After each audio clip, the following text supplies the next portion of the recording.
Lily got pregnant. I want a divorce. Here's the divorce papers. I'm quitting caregiving. These shocking words come from my husband, Mitch, even though I've cared for my mother-in-law, Mary, all alone. But I didn't even change my expression upon hearing his words. Instead, I followed his instructions and handed him the divorce papers I had prepared. What? Keep doing the caregiving. No. Because Lily is. Confused by my calm response, Mitch is at a loss. Against such a backdrop, I expose Lily's secret. My name is Nancy Brown. I've been married to Mitch for 5 years. I am currently contemplating divorce. The catalyst noticed that Mitch had begun taking his cell phone to the bathroom. Once indifferent to phone calls, he has recently been inseparably clutching his cell phone. He even keeps it on the table during meals and sneakily holds onto it when getting up, as if he doesn't want it to be seen. He has never been interested in mobile games or apps, but his recent suspicious behavior has sparked my doubts. When we got married, there was no sign of cheating at all. During our courtship, he seemed so earnest that I thought he was not the type to cheat, so I married him. Despite this, I never expected to harbor such suspicions. Another factor that pushed me to marry him was that his workplace was almost entirely male. He isn't bad looking, so I might have doubted his fidelity if there had been women at his workplace. However, the only women at his workplace are basically the middle-aged secretaries. Moreover, they are primarily in their late 50s. We are at least a generation apart. It was hard to imagine Mitch reaching out to such people. If he was going to step out, it would be with my sister, Lily. Our blended family began when I was in elementary school after my mother remarried and brought Lily and her family under one roof. She is my father's stepdaughter, and she and I are like cats and dogs. Lily has always been queenly, using me to her advantage and looking down on me.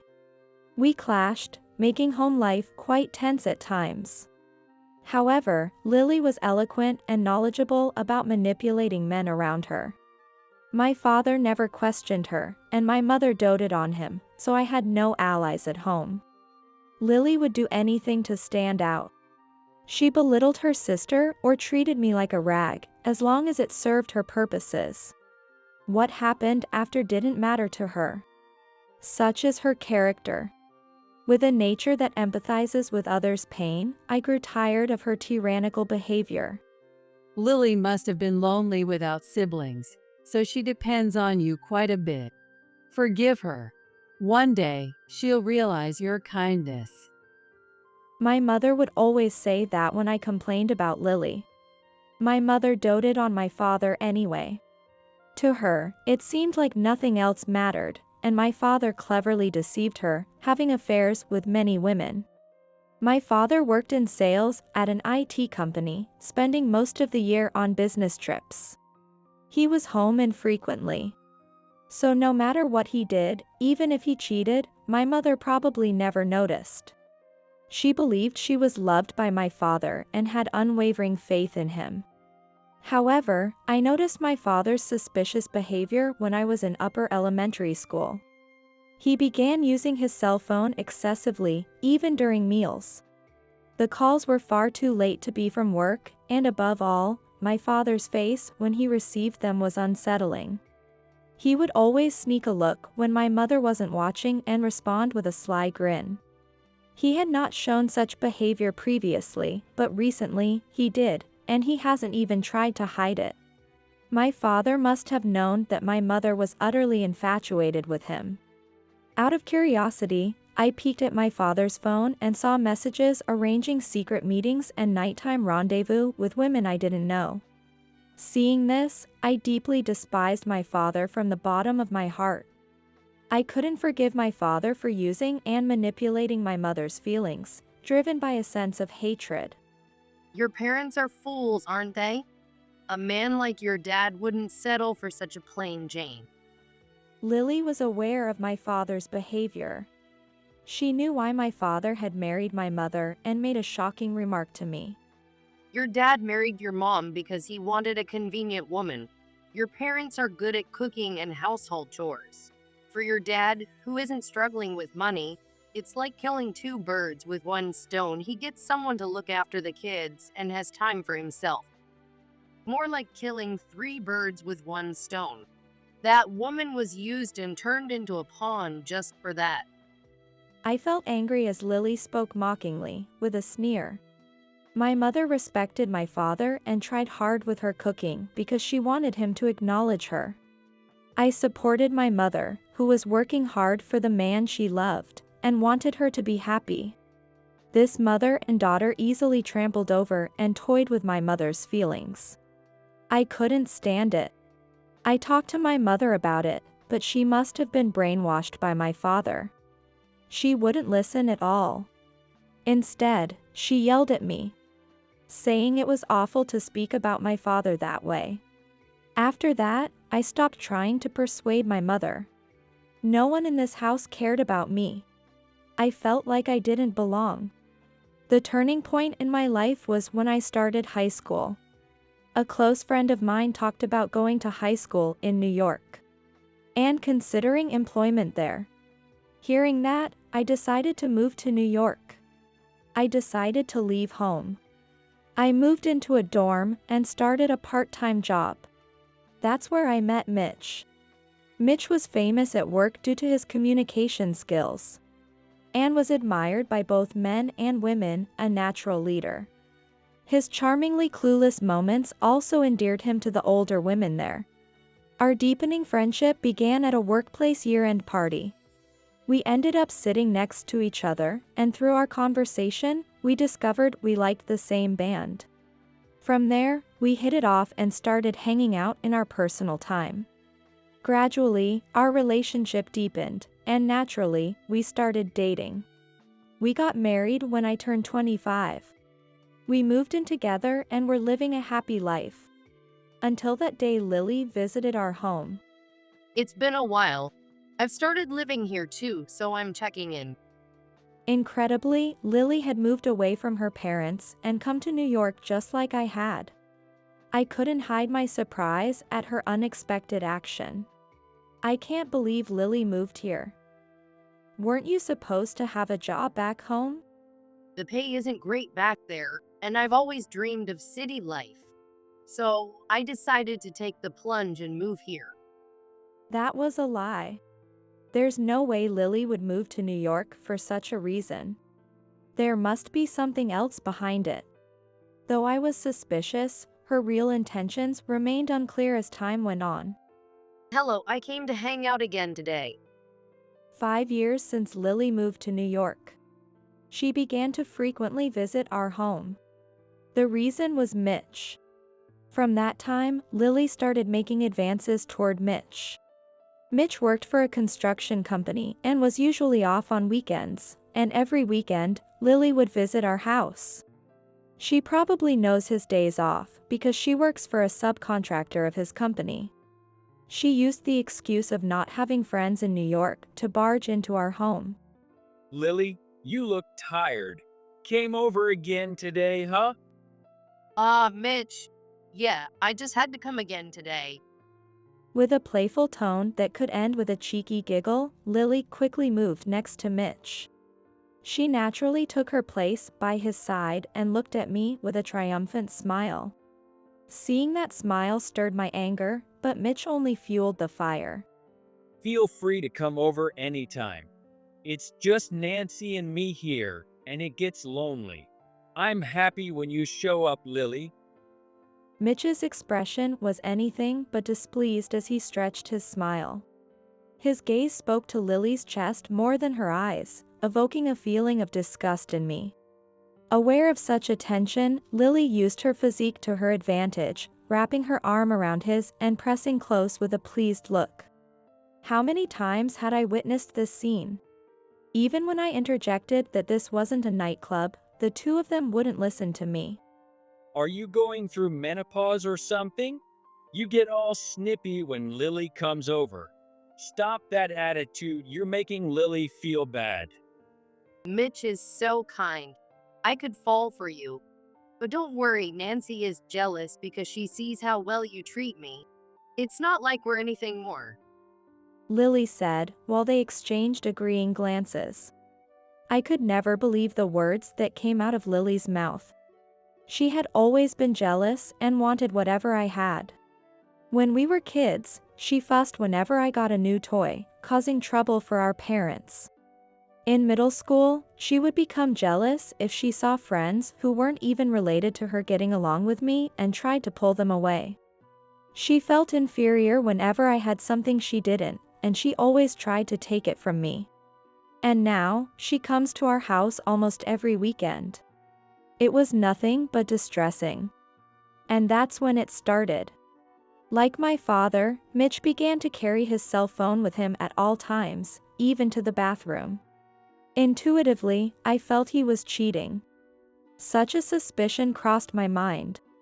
But I hardly had time to investigate.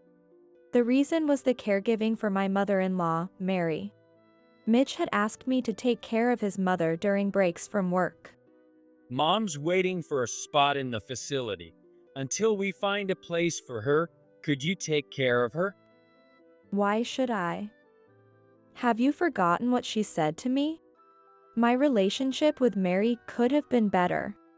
We got along all right at first, but she was pretty busy, constantly popping into our house. She was probably lonely after my father-in-law passed away early. That also meant she and Lily interacted a lot. While they got along and enjoyed each other's company, I was left to cook and entertain 3 people, hardly finding time for myself. Overwhelmed by the demanding lifestyle, I begged Mitch to reduce Mary's visits. When Mitch relayed this to Mary, it led to a deterioration in their relationship. Mary started berating me, complaining that she was trying to help and check on me out of concern. She's just trying to help, and you treat her like this? There's such a thing as being too ungrateful. Hearing these presumptuous words from her, I realized it would be challenging to build a good relationship with this woman, and I started avoiding her. And now you expect me to care for her after treating me that way? You think I can look after Mary with a good heart? So, you'll just leave my mom to fend for herself? I'm not around from morning till night because I'm working and the main breadwinner. If you're going to neglect my mom like that, why don't you earn as much as me and then talk? Then I could quit my job and look after her myself. I was left speechless. Even though I work from home, I make less than $2,000 a month. In contrast, Mitch takes home over $3,500. Catching up to his salary would take a lot of work at my current pace. And it was confirmed that I had more time. Finding myself without a comeback, I reluctantly agreed to care for Mary. I was caught up in balancing work and caregiving. This life turned out to be more of a hell than I had imagined. At that time, Mary needed physical assistance and had also developed mild dementia. Prompt communication was crucial because it was hard for her to switch gears suddenly, and she often became irritable and acted out. She remembered the past well, so every time she saw me, she would shout angrily, repeatedly demanding Lily instead of me. You should have had a daughter like Lily, not an ungrateful one like you. How can you come here with such a calm face after repaying kindness with ingratitude? Every time she said this, it wounded me deeply. I can't count how many times I felt hatred toward Mary. However, there were also times when she was grateful. She apologized tearfully for her mistakes and calmly explained why she had been coming to our house so often. Mitch has always had a habit of trying to please people. He seemed happy after marrying you, but you couldn't have children, could you? I was worried he might turn to another woman, so I kept an eye on him. I was happy you married Mitch. I wanted to protect your happiness. You don't know how I feel when Mary said it. I only understood the meaning of it, and I burst into tears. She had been coming to our house as a stopper for him. Mary was worried about me, not Mitch, and had been visiting to look after me. Unaware of Mary's compassion, I had neglected her. I regretted this profoundly and, from then on, chose to endure any comments about Lily out of guilt. But then, tragedy struck unexpectedly. Lily is pregnant. I want a divorce. Mitch had impregnated Lily. They had developed a romantic relationship. Honestly, rather than being shocked, this was an expected turn of events. What do you mean? Exactly what I said. I got Lily pregnant. It would be pitiful if I didn't acknowledge and marry her as the father of her child. Pitiful. My hatred for Mitch grew with his words. He was concerned about Lily and her family, but clearly had no thoughts for me. Even though I was his wife, I could see that I was just an obstacle to him. It would be sad and pitiful for a father not to be there from the start, right? Fortunately, we don't have kids, so getting a divorce shouldn't be a problem. You make enough money to live on your own. Our love had already grown cold anyway. As Mitch spoke with a laugh, I reached my breaking point and pulled out the divorce papers from a drawer in the living room. Early in our marriage, Mitch and I had a massive fight over value differences, which led to discussions of divorce, and he brought these papers. Both of us had already signed them, so all that was left was to submit them to the authorities. Although we reached such a point, we calmed down after discussions and decided against divorcing. I had kept the divorce papers just in case. Here are the divorce papers. I'm quitting caregiving. When I showed him the papers, Mitch smirked. He probably thought he could finally be free from hell and happy with Lily. But life isn't so sweet. When I immediately declared that I would stop caregiving, he looked puzzled. What? Keep doing the caregiving. Mitch was probably startled by my sudden declaration. He interjected hurriedly, almost pleading as he looked at me. Why should I? We're not even going to be married anymore. I have no obligation to take care of Mary. Don't you owe her a debt of gratitude? Don't you intend to repay it? Mitch, unknowingly aware of Mary's true feelings, parroted the words she had said. Don't talk so high and mighty when you don't even understand what Mary has been through. What did you say? If you had been more responsible, Mitch, none of this would have happened. You know you've been careless, not to mention promiscuous after cheating. I hit him with the hard truth, which must have struck a nerve. Mitch suddenly raised his voice. It's your fault for not being able to have kids. You couldn't satisfy me as a woman. A low-class woman like you can't complain about being cheated on. It's your fault for not working on improving yourself. No matter how I tried to convey my points, Mitch responded with irrational arguments. I was so appalled by his outrageous behavior that I couldn't help but sigh. Since you can't satisfy me, you might as well continue caregiving. Lily and I both work, and we will have a child. We can't take care of my mother. Isn't Lily your sister? Your niece or nephew will be born. Do you feel like helping out a little? No, because Lily is. Mitch was desperate to make me continue caregiving. I shocked him with the truth. She's not really my sister, just a stranger. Why should I spend my precious time on someone like that? What? This was the first time Mitch had heard about my family situation. He needed clarification. My parents are remarried, each bringing their own children. So, Lily and I are strangers. We're not even blood related, and last month, her father's infidelity came to light and my mother left him. I had just received an offer from my mother to live together, and your request for a divorce couldn't have come at a better time. I had already noticed you two were having an affair and was about to bring it up myself. The fact that Lily wasn't my sister was shocking enough for him, but he probably hadn't realized that I knew about their affair. The look on Mitch's face was so foolish I almost laughed. By the way, Lily's father is a challenging person. He won't rest unless the cleaning is done daily, and he thinks any person who doesn't respect their elders is trash. He'd get furious if anyone ate before him during meals, and living at home felt suffocating. That's why I left our hometown during high school, to get away from that family. The blood drains from Mitch's face when told of the unexpected circumstances. Caught in Lily's scheme, he suddenly felt insecure about the future. His baffled expression was so ridiculous that I let out a laugh. Lucky you, getting a divorce. You were planning to move in with Lily and live with her father. You must be looking forward to a blissful future. Why would you think that? Even if he could imagine living with Lily, he hadn't foreseen her father getting involved. The answer was simple.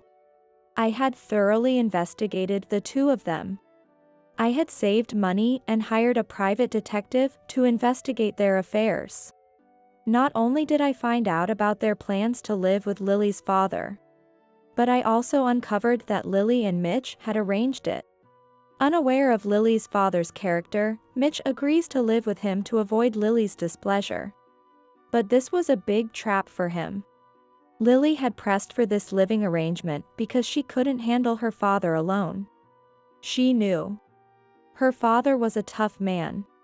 Well, think about it. Oh, never mind.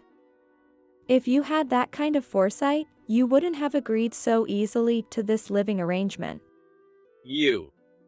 Angered by my taunting words, Mitch looked like he was about to throw a punch. I quickly pulled out my phone and pointed the camera at him. Go ahead, hit me. I'll take this evidence to the police.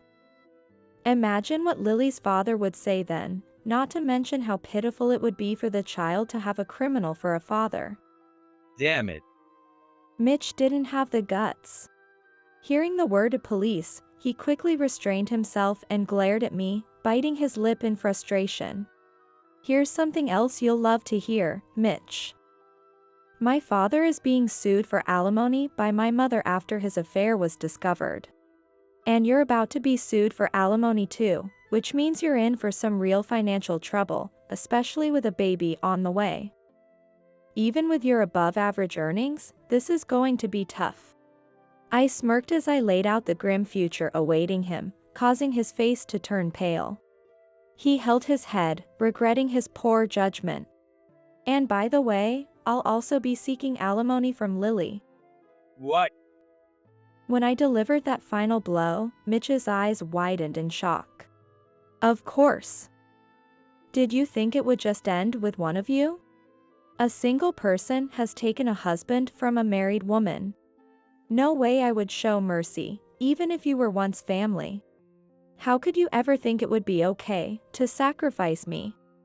I've suffered terribly at Lily's hands over the years, so I need to make sure I get what's due back. Now, you'll have to take care of not just Mary, but Lily's father and even Lily herself. You'll be chased down to repay alimony for all three of them. What a nightmare. If I were you, I would never accept such a hell. It would have been much smarter to apologize to Lily, give up, and keep walking through life with me. Hearing this, Mitch must have thought that apologizing would make me help him. He rushed to my feet, sobbing even more as he continued to apologize. Can't you do something? I never thought it would come to this. Mitch was desperate to undo the divorce, regretting his naivety. But such actions wouldn't work for me anymore. I've lost all affection for you a long time ago. Please give up. I am so happy to finally be rid of you. I can't even stand to look at your face anymore. Thanks to your indecent behavior, it looks like I'll be able to claim even more in alimony. Really, I couldn't be more grateful. I feel absolutely liberated right now. As I spread my arms wide, enjoying this happiness, the desperate Mitch grabbed the hem of my pants, begging. Please reconsider. Without you, I'm facing a living hell. It doesn't concern me. In response to Mitch, I dismissed her with cold words. When I was going through tough times, she only prioritized herself and never considered my feelings at all. The resentment and hurt you caused me won't ever fade. I will not let it be as if it never happened. Perhaps my feelings showed in my eyes. Because when Mitch looked up at me, he flinched and backed away. Whatever happens to you doesn't concern me in the slightest. You reap what you sow, could you not come to me for help? Just speaking with you is making me uncomfortable. I don't even want to breathe the same air as you, let alone see your face. If I could, I would erase all memories of you. Can you understand that? If so, please leave. This house remains in my name. With that, I gathered Mitch's belongings and threw them towards the entrance. I got this house right after starting work, which I secured through a real estate agent relative. Since Mitch was also looking for a place to live, I had no objection to signing a lease, and he ended up moving into my place and starting our cohabitation. From there, it naturally led to marriage. So you treat me like this even when I'm being so humble? Because you never valued me, things turned out this way. Enraged by having his belongings thrown out, Mitch raised his fist to me, even though he was being filmed by my phone. At that moment, the door unlocked, and a detective and my mother came to my aid. That's enough, Mitch. Step away from Nancy. Catherine, and who are you? Mitch was quickly apprehended by a detective.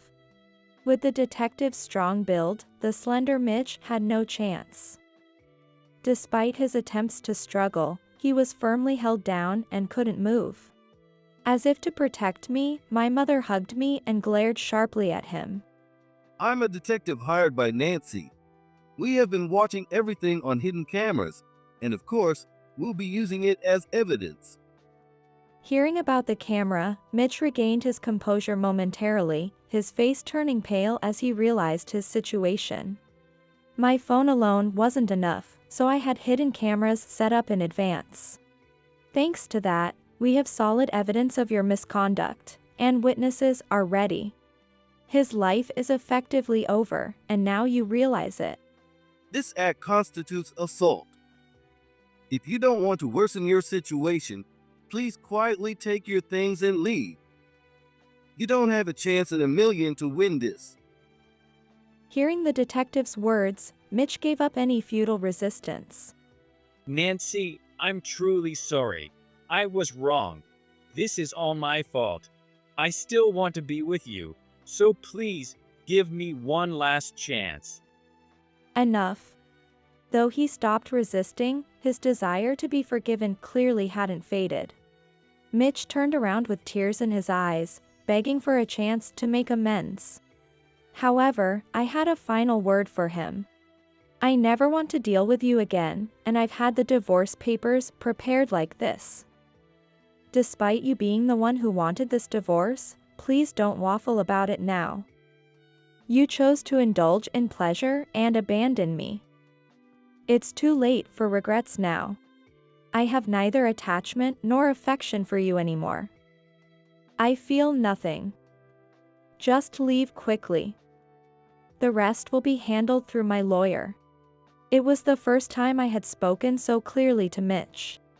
Confronted by my uncharacteristically cold tone, Mitch finally gave up, packed his bags, and left. Thus, I was freed from the long-standing curse and finally became free.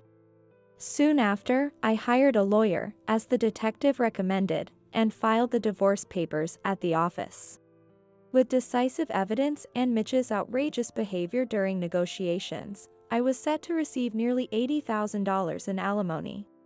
It's outrageous. Why should I be demanded to pay such an amount?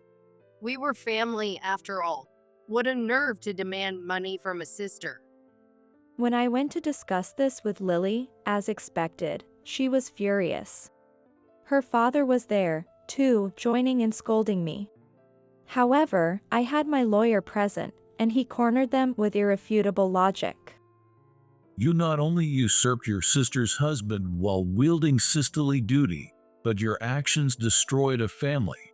That's a grave offense, and it's only right you're held accountable, family or not. Lily was unable to respond to the lawyer's sound arguments. To her, I vented years of resentment. What you've done to me all these years is unforgivable, even more so than what Mitch did. I will pursue this thoroughly and squeeze out everything I can, just like you did to me. Be prepared, it won't end with just money. My cold gaze and tone must have chilled her. Lily trembled in fear. I asked the lawyer to press as hard as possible. Thanks to his efforts, Lily was facing a demand of $50,000. Thus, Lily and her family ended up nearly $200,000 in debt. The amount her mother had demanded from her father had easily surpassed $50,000, and they were truly experiencing a debt hell. Just when they thought that was the end of it, a shocking truth emerged. The child Lily had with Mitch turned out not to be his. It was revealed that while she was having an affair with Mitch, she was also dating another man. The child in Lily's womb was with this other man, and Mitch was completely unrelated. Moreover, this man was a junior at Mitch's company. Once he learned of Lily's affair, he refused to acknowledge the child. Hearing they might remarry, he exposed Lily's misdeeds within the company. Both were fired and scorned by acquaintances and divorced within a month of remarriage. Lily then faced an alimony demand from Mitch, leading to her bankruptcy. Both were now paying off debts through day labor. Since then, I have been living with my mother. The moment I left him, I swore I'd protect Nancy. Hiring the detective and arranging help was actually supported by my mother. Her support enabled me to resolve to divorce Mitch and face him without running away. From now on, I'm on your side, no matter what. True to her words, my mother has always supported me. After the divorce, I started an online business using my PC skills. What I called remote work was creating a community for people who couldn't attend school and setting up an environment like a free school on the internet. I developed a curriculum that could support the learning of truant children, teaching them necessary PC skills for the future. I've had many tough times because I had no one to consult. I don't want young people to go through that.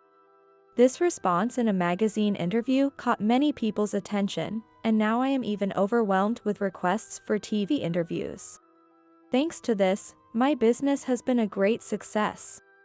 Many families who attend have expressed their gratitude. Encouraged by their words, I continue to create a place where I can help others.